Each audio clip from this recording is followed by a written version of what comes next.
My dear friends, welcome back to Gyan Sagar. My self प्रेरणा दशरंती और आज हम लोग डिस्कस करेंगे एईसी पेपर, ठीक है, इंग्लिश का। तो हमने पार्ट 1 कर लिया है। पार्ट 1 में हमने क्या देखा था कि सिलेबस उसका देखा था, कुछ बेसिक डेफिनेशन को समझे थे और कुछ एमसीक्यू भी किए थे।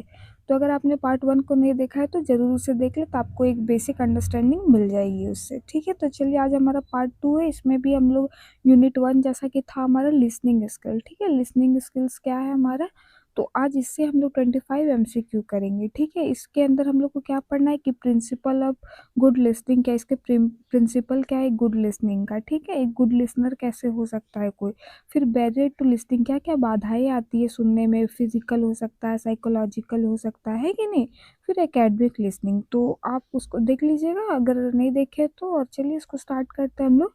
तो पहला क्वेश्चन है हमारा, व्हाट इज लिसनिंग।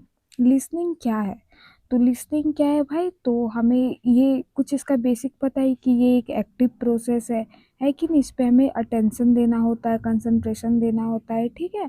तो चलिए इसके ऑप्शंस को पढ़ते हैं, फिर अपने एलिमिनेट हो जाएगा बहुत सारा। तो राइटिंग वर्ड्स, तो क्या राइटिंग वर्ड्स अगर हम लिख देंगे तो वो लिसनिंग होगा, नहीं होगा। हियरिंग साउंड्स ओनली, ठीक है। हियरिंग सुनना तो लिसनिंग कहला सकता है, लेकिन साउंड ओनली बस सुनना ही लिसनिंग हो सकता है कि उसको समझना भी पड़ता है हम लोग को, ठीक है। तो ये भी नहीं होगा, ओनली वर्ड लगा के क्या हो गया, नेगेटिव हो गया। फिर है हमारा C, active understanding spoken English, spoken message, ठीक है। जब हम लोग कोई भी चीज़ को क्या करते हैं, एक्टिवली सुनते हैं, समझते हैं किसी के द्वारा बोले हुए उन चीज़ों को, ठीक है, तो वो क्या कहलाएगा, एक्टिव लिसनिंग, ठीक है, या फिर लिसनिंग ओनली। और लिसनिंग एक कैसा प्रोसेस है भाई, तो एक्टिव प्रोसेस है, ठीक है, जिसमें हम लोग को ध्यान पूर्वक सुनना पड़ता है। 2 में है listening is a dash process, तो लिसनिंग एक कैसा है, पैसिव है, मैकेनिकल है, एक्टिव है या फिजिकल है। तो हमें पता है क्या है कि एक्टिव प्रोसेस है, लिसनिंग क्या है, एक एक्टिव प्रोसेस है, ओके। 3 में आ रहा है which is the most important principle of good listening, ठीक है। तो एक मोस्ट इम्पॉर्टेंट सिद्धांत प्रिंसिपल क्या है भाई गुड लिसनिंग का, तो इंटरप्टिंग। तो इंटरप्टिंग, अगर कोई बोल रहा है उसको हम बार बार इंटरप्ट करेंगे तो वो एक गुड लिसनर का क्वालिटी नहीं होगा, गुड नहीं होगा। तो इंटरप्टिंग क्या होता है, एलिमिनेट हो जाता है। पेइंग अटेंशन, स्पीकिंग लाउडली या राइटिंग नोट्स, तो ये दोनों तो नहीं होगा, क्या हो जाएगा, पेइंग अटेंशन, ओके। इसका मोस्ट इम्पॉर्टेंट प्रिंसिपल क्या है कि हमें किसी क्या होता है, ध्यानपूर्वक सुनना पड़ता है कि नहीं, ध्यान देने की आवश्यकता होती है, वो क्या बोल रहा है उसको बीच में हम इंटरप्ट ना करें, है कि नहीं। 4 नंबर, कंसंट्रेशन हेल्प्स इन, तो कंसंट्रेशन किस में हेल्प करता है, पुअर लिसनिंग में। अगर आप किसी को चीज़ को एकाग्र होकर सुन रहे हैं तो क्या वो पुअर लिसनिंग कहलाएगा, नहीं, है कि नहीं। इफेक्टिव लिसनिंग, स्पीकिंग फास्ट या रीडिंग, तो हमारा आंसर क्या हो जाएगा, इफेक्टिव लिसनिंग। अगर किसी के बात पे आप अटेंशन दे रहे हैं, इफेक्टिवली सुन रहे हैं, तो कंसंट्रेशन दे के सुन रहे हैं, तो वो क्या कहलाता है, इफेक्टिव लिसनिंग कहलाता है, ठीक है। 5, patience is required in listening because, हमें मतलब धैर्य की आवश्यकता क्यों होती है, ये क्वेश्चन है हमारा। तो क्यों होता है भाई, स्पीकर में speak slowly, listener wants to talk, time is wastage, noise is increases. तो इसका आंसर हमारा क्या हो जाएगा, ए हो जाएगा। स्पीकर में स्पीक स्लोली होता ही है, कभी कभी होता है ना। चलिए, question number C, open mindness means, खुले मस्तिष्क का अर्थ क्या होता है भाई, तो judging speaker, rejecting ideas, accepting new ideas, ignoring message. तो इसमें क्या होता है कि हम उसके बातों को, एक्सेप्टिंग न्यू आइडियाज़ को सुनते हैं, ठीक है। ओपन माइंडनेस का मतलब क्या होता है, वो जो बोल रहे हैं उसको हम क्या करें, एक्सेप्ट करें। ये नहीं कि तर्क वितर्क कर रहे हैं कि हमको ये आता था पहले से, है कि नहीं, और ये चीज़ हमको आता है, आप नया चीज़ क्यों बता रहे हैं जब इसी से काम चला जाएगा, ऐसे नहीं, ठीक है।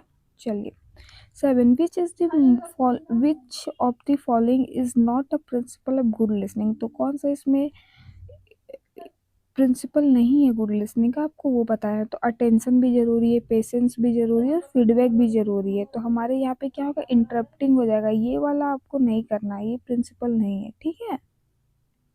इंटरप्ट करना मतलब बीच बीच में आप जो बोल देते हो, है कि नहीं।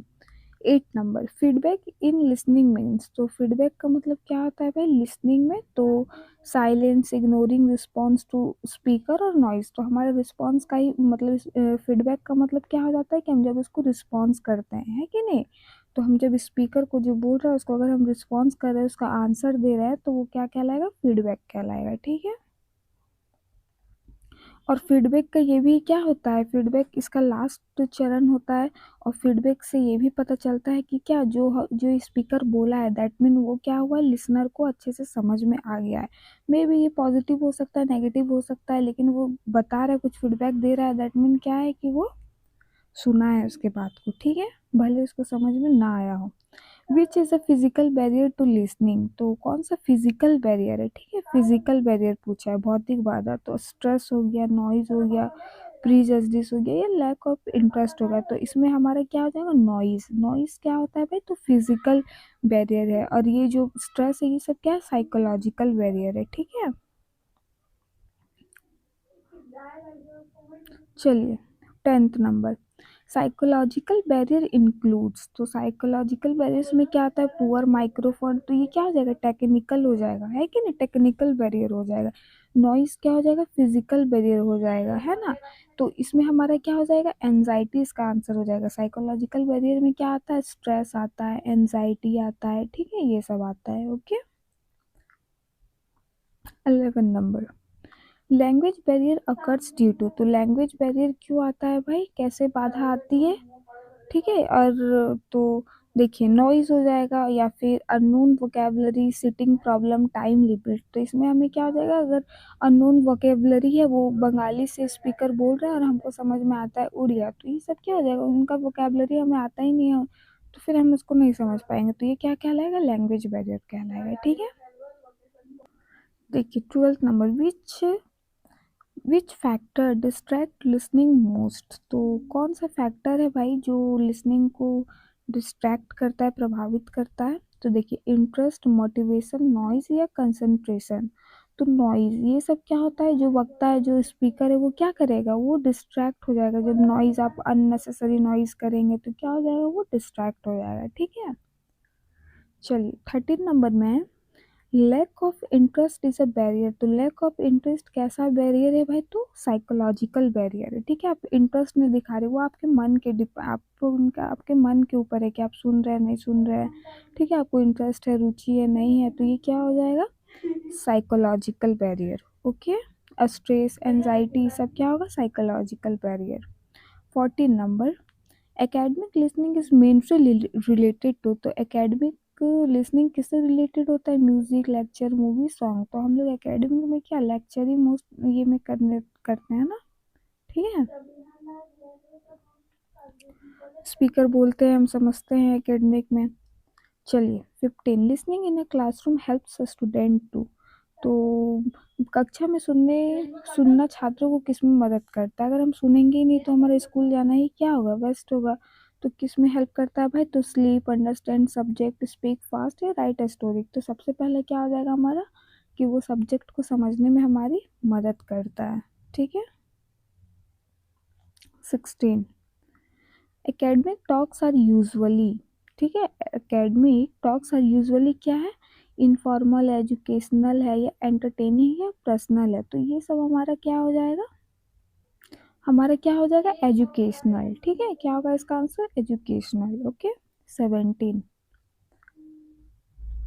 Listening to presentation requires. ठीक है, लिसनिंग टू प्रेजेंटेशन रिक्वायर्स, इसका आंसर क्या हो जाएगा? डिसइंटरेस्ट हो जाएगा, फुल अटेंशन हो जाएगा, स्पीकिंग हो जाएगा, इग्नोरिंग स्लाइड होगा। आप प्रेजेंटेशन में उसके स्लाइड को इग्नोर कर देंगे तो कैसे चलेगा, है कि नहीं? तो इसमें आप डिसइंटरेस्ट दिखाओगे तो कैसे चलेगा? तो उसमें क्या, हमें फुल अटेंशन देके उनके बातों को सुनना चाहिए, है कि नहीं? आप बीच बीच में स्पीकिंग करोगे तो उसको क्या हो जाएगा? इंटरप्ट। स्पीकिंग और फीडबैक में बहुत अंतर होता है। ठीक है। चलिए, 18 number, note making during lectures help in. तो हमारा नोट मेकिंग किस में हेल्प करता है भाई?